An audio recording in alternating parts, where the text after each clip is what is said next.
আমরা প্রবেশ করতেছি। আর পরের আয়াতে আল্লাহ সুবহানাহু ওয়া তাআলা সম্পূর্ণ একটি নতুন আলোচনা শুরু করতেছেন, যেটা মানুষ সৃষ্টির ইতিহাস। কি সৃষ্টির ইতিহাস? মানুষ সৃষ্টির ইতিহাস। আমাদের স্কুল কলেজের সিলেবাসে এখন ঢুকানো হচ্ছে যে মানুষ বানর থেকে এসেছে, হচ্ছে না? হচ্ছে না। আর এখানে আল্লাহ কোরআনে এবার মানুষ সৃষ্টির ইতিহাস বলবে। وَإِذْ قَالَ رَبُّكَ لِلْمَلَائِكَةِ إِنِّي جَاعِلٌ فِي الْأَرْضِ خَلِيفَةً قَالُوا أَتَجْعَلُ فِيهَا مَنْ يُفْسِدُ فِيهَا وَيَسْفِكُ الدِّمَاءَ وَنَحْنُ نُسَبِّحُ بِحَمْدِكَ وَنُقَدِّسُ لَكَ قَالَ إِنِّي أَعْلَمُ مَا لَا تَعْلَمُونَ। আগে অনুবাদ করি, তারপরে ব্যাখ্যা করছি। ওয়াইদ ক্বালা রাব্বুকা, যখন আপনার প্রতিপালক ফেরেশতাদেরকে বললেন, মুহাম্মদ সাল্লাল্লাহু আলাইহি ওয়াসাল্লামকে বলা হচ্ছে। ওয়াইদ ক্বালা রাব্বুকা লিল মালায়েকা, যখন আপনার প্রতিপালক ফেরেশতাদের বললেন, ইন্নী জাইলুন ফিল আরদি খলিফা, আমি পৃথিবীতে খলিফা তৈরি করতে যাচ্ছি, খলিফা বানাতে যাচ্ছি। তখন ফেরেশতারা উত্তরে বললেন, আতাজআলু ফিহা মান ইউফসিদু ফিহা ওয়া ইয়াসফিকু দিমা, আপনি কি পৃথিবীতে এমন কাউকে সৃষ্টি করতে চান যারা পৃথিবীতে ফাসাদ এবং ফিতনা সৃষ্টি করবে, রক্ত প্রবাহিত করবে?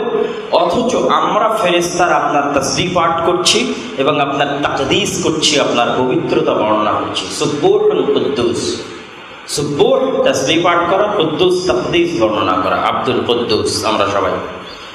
ক্বালা ইন্নী আ'লামু মা লা তা'লামুন, আল্লাহ উত্তরে বললেন, আমি যা জানি তোমরা তা জানো না, আমি যা জানি তোমরা তা জানো না। এবার আমরা আসি ব্যাখ্যায়। আল্লাহ সুবহানাহু ওয়া তাআলা খলিফা বানাতে চাইলেন। খলিফা মানে কি? এটা নিয়ে অনেক অনেক মতভেদ বিতর্ক আছে। এটার সঠিক ব্যাখ্যা, যেটা ইবনে আব্বাস রাদিয়াল্লাহু তাআলা আনহু সহ অসংখ্য সাহাবী দিয়েছেন, সেটা হচ্ছে কারো পরে কারো প্রতিনিধি সৃষ্টি করা। কারো পরে কারো কি সৃষ্টি করা? প্রতিনিধি সৃষ্টি করা। তো আল্লাহ মানুষকে তার আগে আর একটা জাতির প্রতিনিধি হিসেবে পাঠাচ্ছেন। আমি যদি আমার বাপের পরে আসি, অটোমেটিক আমি আমার বাপের খলিফা, মানে আমার বাপের জায়গায় আমি পৌঁছতেছি। আপনাদের সকলের সন্তানেরা আপনাদের খলিফা, মানে তারা আপনাদের প্রতিনিধি, আপনাদের জায়গায় তারা একদিন আসবে। তো এই পৃথিবীতে মানুষ সৃষ্টির আগে হাজারো লাখো কোটি, কত বছর আগে আল্লাহ জানে, আল্লাহ জিনদের সৃষ্টি করেছিলেন। কাদের সৃষ্টি করেছিলেন? জিনদের সৃষ্টি করেছিলেন। এবং জিনেরা এই পৃথিবীতে মারামারি, গণ্ডগোল, কাটাকাটি করতে করতে এমন জুলুম এবং রাহাজানির পর্যায়ে পৌঁছে গেছিল যে আল্লাহ সুবহানাহু ওয়া তাআলা ইবলিসকে পাঠিয়েছিলেন এদেরকে পিটানোর জন্য। ইবলিসও জিনদের অন্তর্ভুক্ত, কিন্তু সে আল্লাহর অনেক কাছের বান্দা ছিল। ইবলিস এই সমস্ত জিনদেরকে মেরে পিটে শাস্তি দিয়ে পৃথিবী থেকে তাড়িয়ে পাহাড় পর্বত জঙ্গলে পৌঁছে দেয়। এবার আল্লাহ বলছেন, আমি জিনের খলিফা হিসেবে মানুষকে, মানে এতদিন পৃথিবী কারা আবাদ করত? জিনের আবাদ করত। এখন জিনদের পরে এই পৃথিবী আবাদ করার জন্য আমি আর একটা জাতি বানাতে যাচ্ছি, খলিফা। এই অর্থে আল্লাহ এখানে খলিফা শব্দটা ব্যবহার করেছে, তথা এই পৃথিবীতে আগে এক জাতি আবাদ করত, এখন তাদের পরে আর এক জাতি এই পৃথিবী আবাদ করবে, তাদেরকে আল্লাহ সৃষ্টি করতে যাচ্ছেন জিনদের খলিফা হিসেবে, জিনদের পরবর্তী জাতি হিসেবে। এটা হলো মুফাসসিরিনে কেরাম ইবনে আব্বাস সহ বড় বড় সাহাবীদের তাফসীর অনুযায়ী সবচেয়ে বিশুদ্ধ তাফসীর। তো এবার ফেরেশতারা কেন বললেন যে আতাজআলু ফিহা মান ইউফসিদু ফিহা ওয়া ইয়াসফিকু দিমা, এমন কাউকে সৃষ্টি করবেন যারা ফিতনা ফাসাদ করবে? এটা কি আমাদের উপর রাগ করে বা আমাদের উপর হিংসা করে ফেরেশতারা বলেছেন? না। বা আমরা খারাপ এই হব এই কারণে বলেছেন? না। ফেরেশতাদের পূর্ব অভিজ্ঞতা অনুযায়ী, যেহেতু ফেরেশতারা জিনদের দেখেছে যে জিনেরা পৃথিবীতে ফিতনা ফাসাদ করেছে, মারামারি করেছে, রক্ত প্রবাহিত করেছে, এই কারণে ফেরেশতারা আল্লাহকে বলছে, আল্লাহ আমরা তো আছি, আমরা তো সবসময় আপনার তাসবিহ তাহলিল পাঠ করছি, জিনদেরকে তো আপনি সৃষ্টি করেছিলেনই, জিনরা তো পৃথিবীতে ফিতনা ফাসাদ করেইছে, তো আবারও এমন জাতি কি সৃষ্টি করবেন যারা পৃথিবীতে আবারও জিনদের মতো ফিতনা ফাসাদ করবে? তখন আল্লাহ উত্তরে বলছেন, ইন্নী আ'লামু মা লা তা'লামুন, আমি যা জানি তোমরা তা জানো না। আল্লাহ কি জানে? আল্লাহ জানেন যে এই মানুষের মধ্যে নবীরাও থাকবে, এই মানুষের মধ্যে রাসূলেরাও থাকবে, এই মানুষের মধ্যে শহীদেরাও থাকবে, এই মানুষের মধ্যে আল্লাহর ইবাদত করবে। এই যে 5 ওয়াক্ত সালাতে তাহিরপুর মসজিদে উপস্থিত হয়েছে, এই রকম মানুষও থাকবে। বুঝতে পারেননি? আল্লাহ সুবহানাহু ওয়া তাআলা এটা জানতেন যে মানুষদের মধ্যে এরকমও মানুষ থাকবে যারা আল্লাহর তাসবিহ পাঠ করবে, যারা আল্লাহর তাহলিল পাঠ করবে, যারা মসজিদে যাবে, সালাত আদায় করবে। নবী থাকবে, রাসূল থাকবে, শহীদ থাকবে, সিদ্দিক থাকবে, ওলি আউলিয়া থাকবে। মানুষদের মধ্যে শুধু পাপী আর গুনাহগার থাকবে না, এরকমও মানুষ থাকবে যারা এই তাহিরপুর মসজিদে সালাত আদায় করার জন্য এসেছে। বলেন আল্লাহু আকবার। এটা আল্লাহ সুবহানাহু ওয়া তাআলা জানতেন। ইন্নী আ'লামু মা লা তা'লামুন, আমি যা জানি তোমরা তা জানো না। মানুষের মধ্যে এরকমও মানুষ হবে যারা তোমাদের মতোই তাসবিহ তাহলিল পাঠ করবে। সম্মানিত উপস্থিতি, এই যে আল্লাহ সুবহানাহু ওয়া তাআলার আমরা তাসবিহ পাঠ করি, নাহনু নুসাব্বিহু ওয়া নুকদ্দিসু লাক, যে আমরা আপনার তাসবিহ পাঠ করি এবং আপনার তাকদীস করি, এটার ব্যাখ্যা করতে গিয়ে মুফাসসিরিনে কেরাম লিখেছেন, রাসূলুল্লাহ সাল্লাল্লাহু আলাইহি ওয়াসাল্লামের কিছু হাদিস পেশ করেছেন, যে হাদিসগুলো প্রমাণ করে যে রাসূলুল্লাহ সাল্লাল্লাহু আলাইহি ওয়াসাল্লামের পক্ষ থেকে তাদের তাসবিহ এবং তাদের তাকদীস কেমন হতো। সেই তাসবিহ এবং তাকদীস আমাদেরও করা উচিত, সেটা সম্পর্কে আপনাদেরকে কিছু হাদিস আমি শোনাবো এখান থেকে ইনশাআল্লাহ। প্রথমত, আত-তাকদীস মানে হচ্ছে আত-তা'যীম ওয়া তাতহীর, পবিত্রতা বর্ণনা করা। পবিত্রতা কি? আল্লাহ সুবহানাহু ওয়া তাআলাকে ওই সমস্ত জিনিস থেকে পবিত্র করা যেই সমস্ত জিনিসের সাথে মুশরিকেরা আল্লাহকে জড়িত করেছে। কেউ আল্লাহর সন্তান দাবি করেছে যে আল্লাহর সন্তান আছে, কেউ আল্লাহর শরীক স্থাপন করেছে, কেউ আল্লাহ বাদে অন্য কারো ইবাদত করছে। এগুলো সব কিছু থেকে আল্লাহ সুবহানাহু ওয়া তাআলার জাত এবং সত্তাকে পবিত্র করা আমাদের কাছে, যে আমরা তাকদীস করব যে এগুলো থেকে আল্লাহ সুবহানাহু ওয়া তাআলা পবিত্র।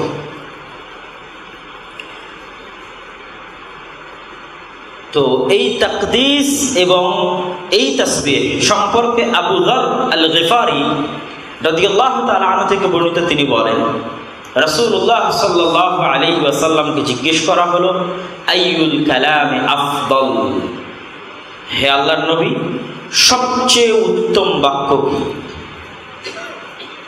তখন রাসূলুল্লাহ সাল্লাল্লাহু আলাইহি ওয়াসাল্লাম বললেন, মাসতাফাল্লাহু লিমালাইকাতিহি, যেই বাক্যটা ফেরেশতারা সবসময় আল্লাহর জন্য বলে এবং আল্লাহ ফেরেশতাদেরকে সবসময় বলার জন্য শিখিয়েছেন, যেটার কথা ফেরেশতারা কোরআনে বলছে যে আল্লাহ আমরা আপনার তাসবিহ তাহলিল পাঠ করি, আপনার তাসবিহ তাকদীস করি, তো মানুষ কেন সৃষ্টি করবেন? সেটা কি তাসবিহ, কি তাকদীস? ওটাই সবচেয়ে উত্তম বাক্য। সেটা কি? সুবহানাল্লাহি ওয়া বিহামদিহি সুবহানাল্লাহিল আযীম। এর মধ্যে আল্লাহ সুবহানাহু ওয়া তাআলার তাসবিহ আছে। এইটা ফেরেশতারা সবসময় আল্লাহ সুবহানাহু ওয়া তাআলার জন্য পাঠ করে থাকে। যেটার কথা ফেরেশতারা হাওয়ালা দিচ্ছে আল্লাহকে যে আল্লাহ আমরা তো আপনার তাসবিহ পাঠ করি, সেটা কি? সুবহানাল্লাহি ওয়া বিহামদিহি সুবহানাল্লাহিল আযীম। তো আল্লাহ যখন আমাদের বিষয়ে আশা পোষণ করেছে যে মানুষদের মধ্যে এমন মানুষ থাকবে যারা এরকম তাসবিহ পাঠ করবে, তো আমাদের তাসবিহ পাঠ করা উচিত না উচিত না? উচিত। কেন আল্লাহ বলেছেন, ইন্নী আ'লামু মা লা তা'লামুন, তোমরা যেটা মনে করছো সব মানুষ সেই রকম হবে না, আমার কিছু প্রিয় বান্দাও থাকবে যারা তোমাদের মতোই তাসবিহ পাঠ করবে ইনশাআল্লাহ। আরেক হাদিসে রাসূলুল্লাহ সাল্লাল্লাহু আলাইহি ওয়াসাল্লাম বলছেন যে মি'রাজের রাতে সামি'a তাসবিহান ফিস সামাওয়াত আল উলা, ফেরেশতাদের যে তাসবিহ রাসূলুল্লাহ সাল্লাল্লাহু আলাইহি ওয়াসাল্লাম মি'রাজের রাতে শ্রবণ করেছেন, সেটাও ছিল এই ধরনের তাসবিহ, সুবহান রাব্বিয়াল আ'লা সুবহান রাব্বিয়াল আযীম।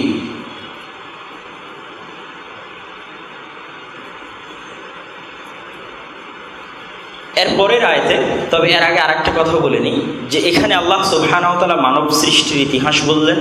আল্লাহ আদম আলাইহিস সালাতু ওয়াস সালামকে সৃষ্টি করবেন এবং সামনে এই সূরা বাকারাতেই আরও বিস্তারিত বর্ণনা আসবে আদম আলাইহিস সালাতু ওয়াস সালামের সৃষ্টির এবং জান্নাত থেকে তাদের বের হওয়ার ঘটনা। তারপরেও এখানে যেহেতু আলোচনার শুরুতে কথাটা বলেছিলাম, সেটার একটা উত্তর দিয়ে রাখি যে আমাদের বই পুস্তকে, আমাদের সিলেবাসে যে শেখানো হচ্ছে যে বানর থেকে মানুষ তৈরি হয়েছে, এটা তাদের যে জায়গায় তারা সবচেয়ে বেশি ধোঁকা খায় সেটা হচ্ছে বানরের ডিএনএর সাথে মানুষের ডিএনএ বেশি মিলে বৈজ্ঞানিকভাবে। এই কারণে তারা কি মনে করে যে বানর থেকে হয়তো আস্তে আস্তে বিকৃত হতে হতে মানুষ হয়েছে। কিন্তু আমি জানি না, সত্য মিথ্যা আল্লাহ ভালো জানে। আমার মন বলে যে যদি বানরের সাথে মানুষের ডিএনএ মিল খায় তো মানুষ থেকেই বানর পরিণত হওয়ার কারণে, কেননা কোরআনে এবং হাদিসে এরকম দলিল আছে যে আল্লাহ বানু ইসরাইলের একদল মানুষকে কিসে পরিণত করে দিয়েছিলেন? বানরে পরিণত করে দিয়েছিলেন। এবং আল্লাহর নবীর ভবিষ্যৎবাণী আছে যে আমার উম্মতের একদল মানুষ যারা গান বাজনায় মত্ত থাকবে তারা বানরে এবং শূকরে পরিণত হবে। কেন বানর আর শূকর বলেছেন? বানর আর শূকরের সাথে মানুষের ডিএনএ মিলে, মানে মানুষ থেকে অন্য কোনো প্রাণীতে রূপান্তর হওয়া, মানুষের এই শরীর থাকতেই দুটো প্রাণীতেই রূপান্তর হওয়া সম্ভব। একটা কি? বানর, আর একটা শূকর।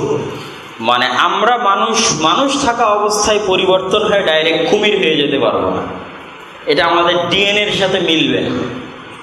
কিন্তু আল্লাহর নবী ভবিষ্যৎবাণী করেছে আমার উম্মতের একটা অংশ গান বাজনায় মত্ত থাকার কারণে কি হবে? বানর আর শূকর হবে। তো বিজ্ঞান কি বলছে? বানর আর শূকরের ডিএনএর সাথে মানুষের ডিএনএ মিলে, তো এই জন্য মানুষ বানরে পরিণত হয়ে যেতে পারে যদি আল্লাহ চান, মানুষ শূকরে পরিণত হয়ে যেতে পারে যদি আল্লাহ চান। তো এই কারণে হয়তো তারা উল্টাটা বুঝে নিয়েছে, ঘটেছে আসলে মানুষ থেকে বানর, তারা ধরে নিয়েছে কি বানর থেকে মানুষ।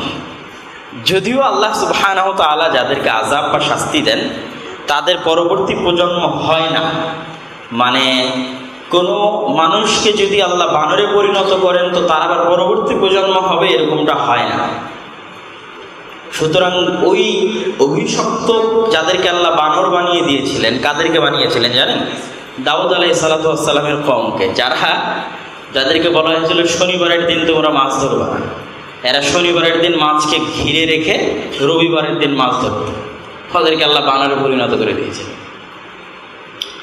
তো যাক, বানর থেকে মানুষ তো কখনোই আসেনি, আসলে বরং মানুষের বানর হওয়ার সম্ভাবনা আছে।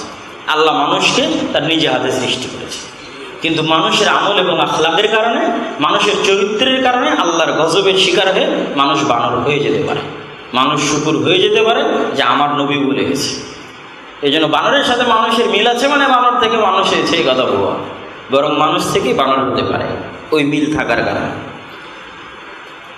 তারপরে আয়াত আল্লাহ সুবহানাহু ওয়া তাআলা বলছে, এই আয়াতটা অনুবাদ করে আমরা আমাদের যেই উদ্দেশ্যে আমাদের দাওয়াতি সফর সেটার দিকে আমরা এগিয়ে যাব ইনশাআল্লাহ। وعلم آدم الأسماء كلها ثم عرضهم على الملائكة فقال أنبئوني بأسماء هؤلاء إن كنتم صادقين। আদমকে সৃষ্টি করার পর আল্লাহ আদমকে সকল জিনিসের নাম শিখিয়ে দিলেন। আমরা যে আজকে ক্যামেরা আবিষ্কার করছি, তো ক্যামেরা আবিষ্কারের জ্ঞান আমাদের মাথায়, আমাদের ব্রেনে আগে থেকে ইনস্টল না করা থাকলে মানুষ হুট করে বের করতে পারবে না। মানে মানুষের ব্রেনে আগে থেকে আল্লাহ দিয়ে রেখেছিল, পরে মানুষ আস্তে আস্তে আবিষ্কার করেছে। আমার কথা কি বুঝতে পারছেন? মানুষের ব্রেনে আগে থেকে বিমান, প্লেন, পারমাণবিক বম, মোবাইল, কম্পিউটার সবই দেওয়া ছিল, মানুষ আবিষ্কার করতে পারেনি, একটা সময়কে আবিষ্কার করেছে। কিন্তু মানুষের ব্রেনে দেওয়া থাকবে না, আর মানুষ হাওয়া থেকে নিয়ে এসে আবিষ্কার করবে, এটা সম্ভব নয়। তো মানুষের ব্রেনে যে দেওয়া ছিল, এটা সবার আগে কার ব্রেনে দেওয়া ছিল?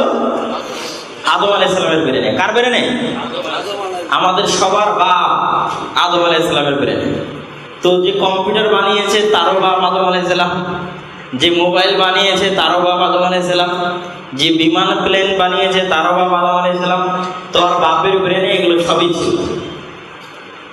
তো যখন যে সন্তানের উপর আল্লাহ দয়া করেছে তখন সে সন্তান ওই জিনিসটা বের করে নিয়ে এসেছে, কিন্তু ব্রেনে আগে থেকেই ছিল, তার দলিল কোরআনের আয়াত। ওয়াল্লামা আদামাল আসমাআ কুল্লাহা, আল্লাহ আদমকে পৃথিবীতে তৈরি হতে পারে এবং আল্লাহ সৃষ্টি করেছেন এমন সব কিছুর আদ্যপান্ত আদমকে শিক্ষা দিয়েছেন। মুফাসসিরিনে কেরাম বলছেন একদম ইন ডিটেইলস, এটা উট এইভাবে এই করে, এই চলে, এটা ঘোড়া, এটা এই, এটা প্রাণী, এটা গাছ, এটা ওই গাছ, ইন ডিটেইলস, এটা এই প্রাণী, এটা ওই প্রাণী, এই করে, এই করে, এসে করে। তথা আমরা দুনিয়াতে এখন যত জ্ঞান আবিষ্কার করেছি, এগুলো সব জ্ঞান আমাদের বাপের মাথায় না থাকলে আমরা আবিষ্কার করতে পারতাম না, আমরা হাওয়া থেকে নিয়ে আসতে পারতাম না। বাপের মাথায় ছিল, বংশগতভাবে আস্তে আস্তে আস্তে আস্তে আস্তে আমাদের কাছে এসেছে। যার কাছে যখন যেটা উন্মুক্ত হয়েছে, যার কাছে যখন যেটা উন্মোচিত হয়েছে। ওয়াল্লামা আদামাল আসমাআ কুল্লাহা সুম্মা আরাদাহুম আলাল মালায়েকা, আদমকে সকল নাম শিখিয়ে দেওয়ার পরে আল্লাহ সুবহানাহু ওয়া তাআলা ওই জিনিসগুলোকে ফেরেশতাদের সামনে পেশ করলেন। কি কি জিনিস তা বিস্তারিত কোরআনে বলা নাই। ফাকালা, অতঃপর আল্লাহ বললেন ফেরেশতাদের, আম্বিউনি বিআসমাই হাউলা ইন কুনতুম সাদিকিন, এখানে যে জিনিসগুলো আছে এগুলোর নাম তোমরা আমাদের বলো যদি তোমরা সত্যবাদী হও।